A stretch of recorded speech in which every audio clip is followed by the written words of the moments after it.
হ্যাঁ ম্যাডাম, আমি চেষ্টা করব। আপনি আমার উপর ভরসা করতে পারেন। ঠিক আছে, আকাশ তোমায় সব বুঝিয়ে দেবে। যাও।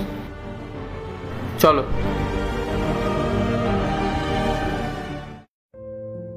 ম্যাডাম, এই নিন বিল।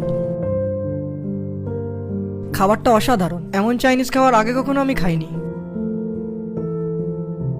আচ্ছা ম্যাডাম, আপনারা কি শেফ বদলেছেন? খাবারে যেন একটা অন্যরকম জাদু ছিল। যাই হোক, এই নিন টিপসটা, এটা শেফটাকে দিয়ে দেবেন। ধন্যবাদ স্যার, আবার অবশ্যই আসবেন। হুম।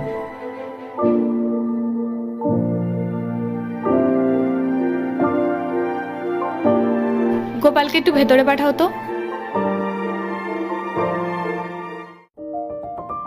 গোপাল, তুমি জানো তোমার খাবার খেয়ে সবাই খুব প্রশংসা করেছে, আর তোমাকে টিপসও দিয়ে গেছে।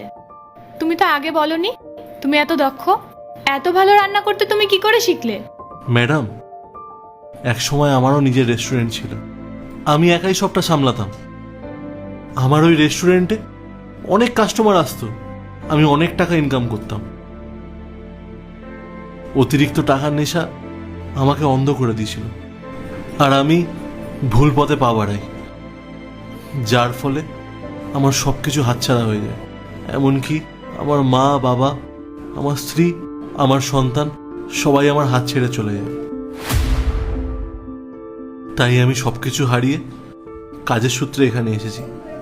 যা চলে গেছে তা তো আর ফিরে আসবে না, তবে আগামী দিনগুলো তো আমাদের হাতে। তুমি মন দিয়ে কাজ করো, আর ওই ভুল পথে যেও না। তোমার স্ত্রী সন্তানের কাছে ক্ষমা চাও, ফিরে যাও ওদের কাছে। মানুষ মাত্রই ভুল করে, তুমিও নিশ্চয়ই দ্বিতীয় সুযোগ পাবে।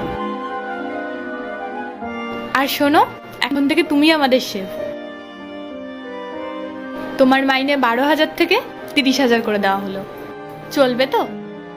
ম্যাডাম, আপনার এই উপকার আমি কোনোদিনও ভুলব না। জীবন আমাকে নতুন একটা সুযোগ দিয়েছে, আমি নিজেকে প্রমাণ করবই। ম্যাডাম, আমি আপনাকে কথা দিচ্ছি, আমি কাজে কোনো ত্রুটি রাখবো না। আমি জানি তুমি পারবে। তুমি যখন নিজের ভুল বুঝতে পেরেছো, হারানো সবকিছু তুমি ফিরে পাবে। যাও, আমার জন্য একটু চাইনিজ খাবার বানিয়ে আনো তো, আমিও একটু টেস্ট করে দেখি। হ্যাঁ ম্যাডাম, এক্ষুনি আনছি। দাঁড়াও, এই নাও, কাস্টমার তোমায় টিপস দিয়েছে, এটা তোমার প্রাপ্য।